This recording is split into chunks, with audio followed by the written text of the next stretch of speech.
شب عاشور آئی، ہر بیوی اپنے اپنے بچوں کو لے کر بیٹھی ہوئی ہے اور روزے عاشور کے لیے درس کرامت دے رہی ہے۔ ایک ماں کربلا کے میدان میں ایسی ہے جو اپنے بچے کا جھولا جھلاتی جا رہی ہے اور گریہ کرتی جا رہی ہے۔ گریہ کرنے کا سبب کیا ہے؟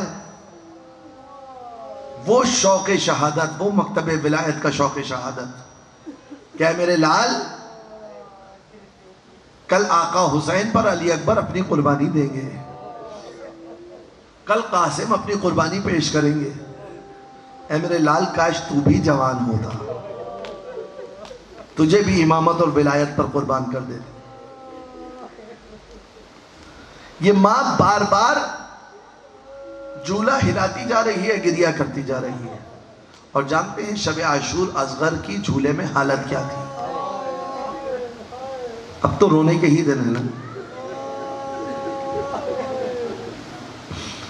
اب وہ دن ہے کہ جس میں مجھے اور آپ کو رونے کے لیے کسی مصیبت کو بیان کی ضرورت نہ پڑے، کسی مصیبت کو بیان کرنے کی ضرورت نہ ہو۔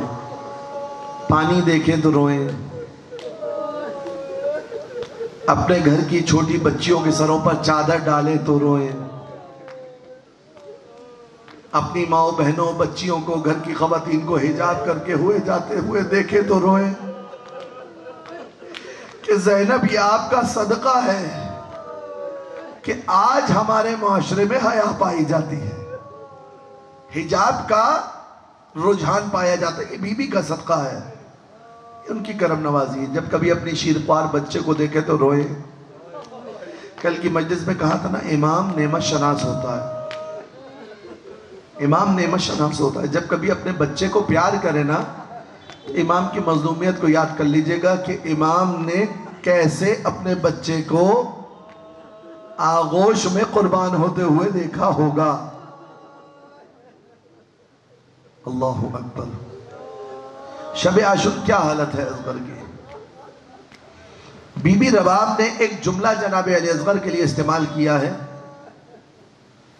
جب روز عاشور آئی تو امام حسین علیہ السلام سے جناب رباب نے کہا، یا سیدی انظر الی الصبی، اے میرے آقا ذرا بچے کی طرف دیکھیے، کیف یتلذع عطشا، یہ پیاس سے کیسے برما ہو گیا ہے۔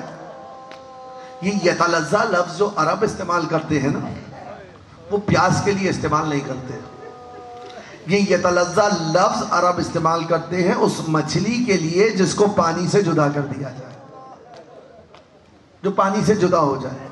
کیا حالت ہوتی ہے؟ مچھلی جب پانی سے جدا ہوتی ہے تو تڑپنا شروع کرتی ہے، تڑپتے تڑپتے جب کچھ دیر گزر جاتی ہے تو اب مچھلی کے بدن میں اتنی طاقت نہیں رہتی کہ تڑپ کر پانی کی طلب کا اظہار کرے، بلکہ مچھلی پھر اپنے منہ کو کھولتی ہے اور منہ کو بند کرتی ہے، اور پھر جب اس سے زیادہ کیفیت طاری ہوتی ہے تو اب یہ طاقت بھی نہیں رہتی کہ منہ کو کھولے اور بند کرے، پھر صرف اپنی آنکھوں کو ہلاتی ہے۔ تو عزیزان محترم، یہی جملہ بی بی ام رباب نے روز عاشور اپنے بچے کے لیے کیا، یا سیدی انظر الی الصبی کیف یتلذع عطشا، اے میرے آقا ذرا اس بچے کی طرف دیکھیے، پیاس سے کیسے برما ہو گیا ہے۔ اس کو علماء عرب نے بعض جگہ بیان کیا ہے، بہت مشہور خطیب تھے عرب کے، ان کی زبانی میں نے سنا، انہوں نے کہا جب 7 کو پانی ختم ہوا نا اصغر بڑے بے چین تھے، جب 8ویں محرم آئی تو اب اصغر تڑپ نہیں پا رہے بلکہ اپنا منہ کھول کر اصغر پیاس کا اظہار کر رہے ہیں، اور جب 9 تاریخ آئی تو عباس کے قدموں کی چاپ کو سنتے ہیں، اصغر کبھی اپنی آنکھیں کھولتے ہیں کبھی بند کرتے ہیں۔ اب 10 محرم اصغر کے بدن میں طاقت نہیں ہے کہ پیاس کا اظہار کرے، اصغر کے بدن میں طاقت نہیں ہے کہ پیاس کا اظہار کرے۔ اب بی بی رباب نے کہا، مولا میرا بچہ پیاس سے برما ہے۔ ایک مرتبہ امام حسین علیہ السلام نے رخصت لی، خیمے سے باہر آئے، صدا بلند کی، حل من ناصر ینصرنا، حل من مغیث یغیثنا، خیمے میں کوہرام وپا ہوا، واپس پلٹ کر آئے، کہا کیا ہوا؟ کہا مولا جب سے آپ نے استغاثہ بلند کیا ہے بچے نے خود کو گہوارے سے گرا دیا۔ امام حسین نے آغوش میں بچہ لیا، میدان کارزار کی طرف چلے، یاد رہے حسین کی ایک چھوٹی بیٹی خیمے میں ہے، حسین کی ایک چھوٹی بیٹی خیمے میں موجود ہے۔ بچے کو آغوش میں لیا، میدان کی طرف آئے، فوج اشقیہ سے خطاب کیا، اے فوج اشقیہ تمہاری جنگ مجھ سے ہے۔ خطبہ بیان کرتے ہیں مولا نے کہا، اے فوج اشقیہ تمہاری جنگ مجھ سے ہے، تمہارا جھگڑا مجھ سے ہے، تم مجھ سے لڑنے آئے ہو۔ اس بچے نے تو تمہارا کچھ نہیں بگاڑا، اس بچے نے تو تمہارا کچھ نہیں بگاڑا، ارے تم میں سے کوئی آئے اور آ کر اس کو پانی پلا دے۔ کہا جاتا ہے کسی شقی نے کہا، ارے خبردار حسین کو پانی نہ دینا، کہیں ایسا نہ ہو بچے کے بہانے حسین پانی پی لے۔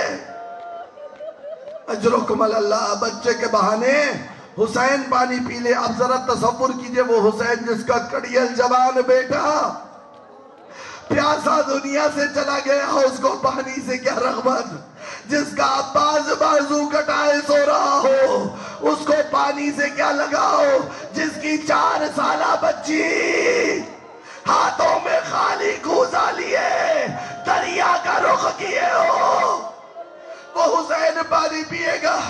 اصغر کو زمین پر لٹا دیا، اصغر کو زمین پر لٹا دیا، کوئی پانی پلانے نہ آیا۔ کہا جاتا ہے مولا نے بچے کو دوبارہ آغوش میں لیا اور کہا بیٹا اپنی پیاس کا خود اظہار کر دے، بیٹا اپنی پیاس کا خود اظہار کر دے۔ اصغر نے سوکھی زبان اپنے ہونٹوں پر پھرائی، فوج اشقیہ میں تلاطم برپا ہوا، فوجیں منہ پھیر پھیر کر رونے لگی، قریب تھا انقلاب برپا ہو جائے۔ اصغر کی سوکھی زبان نے ایسے قلوب کو منقلب کیا کہ وہ فوج جو اکبر کے سینہ چھدنے پر نہ روئی، وہ اصغر کا خشک گلا دیکھ کر رونے لگی۔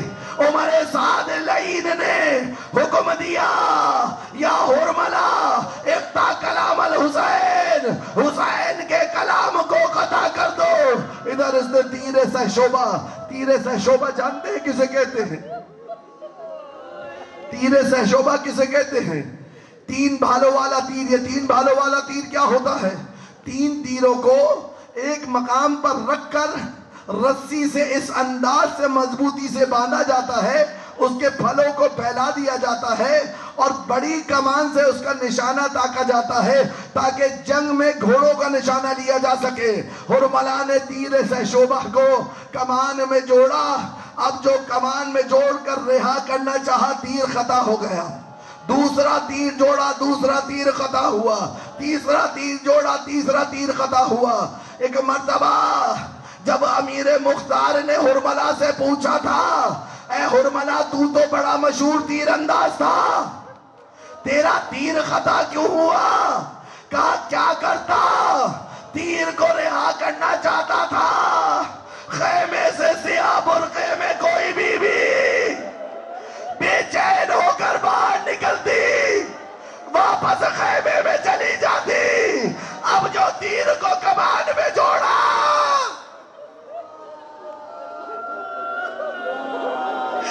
اب جو تیر کو کمان میں جوڑا اور تیر رہا کیا، اصغر کا ننھا گلا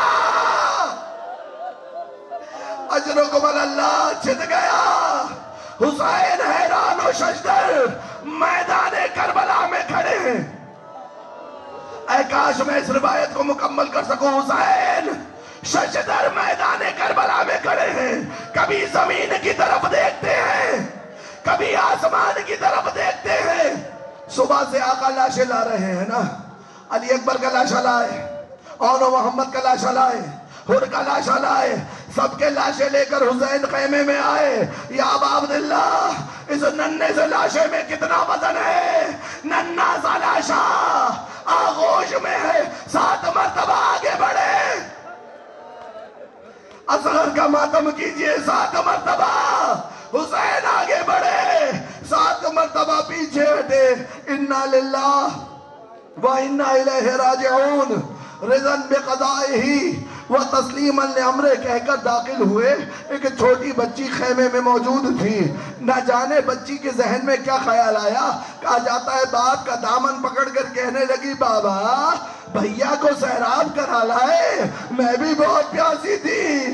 اب جو حسین نے ابا کا دامن ہٹایا, بچے کا چھدا ہوا گلا, ماں آگے بڑھی اور حیرت کے ساتھ ایک سوال کیا, یا بنیا اب مثلوں کا تنہر, اے میرے لال کیا تجھ جیسے بھی نہر کیے جاتے ہیں. بس حسین لاشے کو پشت خیمہ لائے, ذوالفقار کی مدد سے ننھی سی لحد کھودی, اصغر کو قبلہ رخ لٹایا, خاک کو ڈالنا شروع کیا. اب ذرا تصور کیجئے کہ اصغر کا گلاب چہرہ تھا اور کربلا کی خاک تھی. حسین کیسے اس گلاب سے چہرے پر کربلا کی خاک ڈالے. میرے مولا سے یہ عمل انجام نہیں دیا جا رہا. مولا نے چہرے کو پھیر لیا اور پھر آپ کو یاد کیا تا صبح قیامت آنے والے ایک ایک شیعہ کو یاد کر کے مولا نے کہا لیتکم فی یوم عاشوراء جمیعا تنظرونی کیف استسقیل طفلی فابوا یرحمونی.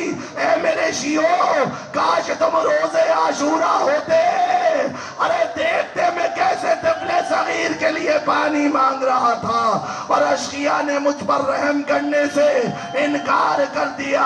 یہ کہہ کر قبر کو بند کیا, ماں کے سامنے بچے کو دفنا دیا. شام غریبہ کا سناٹا چھا گیا, شہداء کے سروں کو گنا گیا. پسر سعد نے کہا ایک سر کم ہے. کربلا کے میدان میں اس ماں نے یہ مصیبت بھی دیکھی کہ جب اس سر کو ڈھونڈا جانے لگا, کہا حسین عصر عاشور سے پہلے خیمے کے پیچھے کچھ دفنا رہے تھے. 8 گھوڑ سوار میدان کربلا میں ہاتھوں میں نیزہ لیے زمین کربلا میں گاڑتے ہیں, زمین کربلا سے نکالتے ہیں. ایک منزل ایسی آئی کہ ایک شقی کا نیزہ زمین میں گیا, اصغر کا ننھا لاشا نیزے میں الجھ کر آ